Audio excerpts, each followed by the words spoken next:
In pharmaceutical industry, one of the bigger things we don't want to have trends like this.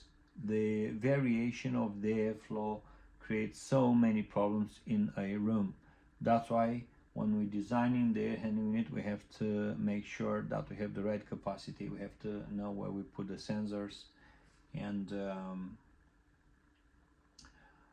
I want you to see this. As you'll see in this picture here, the air volume, as an example, has been exceeded. We push more air than we should through the heat exchanger, so the temperature is affected, and because the maximum air processing capability has been breached. But I will speak to this in another video. This is something which customer does behind the back. You design an AHU, and you will agree about the heat load and the quantity of air that you have to supply into the rooms. So the customer, because the production require more space, they will increase the space, and then if you'll have some redundancy on the fans, you'll push more air to the heat exchanger and you'll be satisfied. But then the problems like humidity issues or temperature issue will occur. In this case, you will observe that the temperature has been exceeded. Obviously, the maximum air processing capability has been exceeded, because you agree with the customer. You might say, okay, this air handling unit will only work at a maximum 25 degrees if you use it only fresh air intake. So if the temperature outside will exceed 25 degrees Celsius, then the unit will start to have all sorts of problems. So your temperature that passes by to the heat exchanger is too high. Obviously, the temperature after the heat exchanger will not be the one you want, and finally the room will be affected.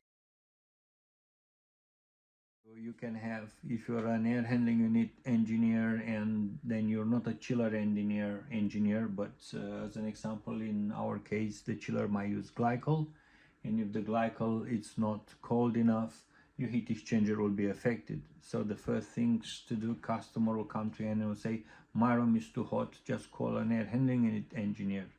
And then the air handling unit engineer will go there and say, oh, okay, so the valve is 100% open, and my heat exchanger doesn't perform.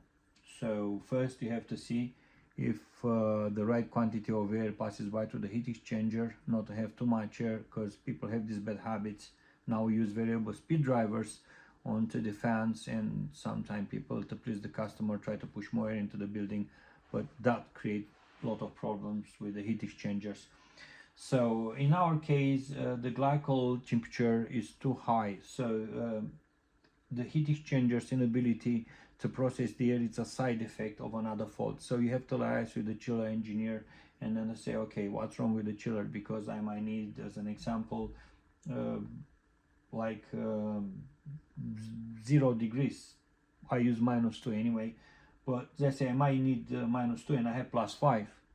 So if you look here to the delta T, it's okay. The delta T says, okay, the flow and the return delta T, it's okay, but the glycol temperature, the flow glycol temperature, it's too high. So obviously you cannot process the air. So it's not an AHU engineer problem, it is the chilled water. If you're not responsible with the chiller, if you're responsible with the chiller, then you take the entire job. But if you're not responsible with the chiller, you have to liaise with the chiller engineer. In this scenario, we have a glycol return temperature problem.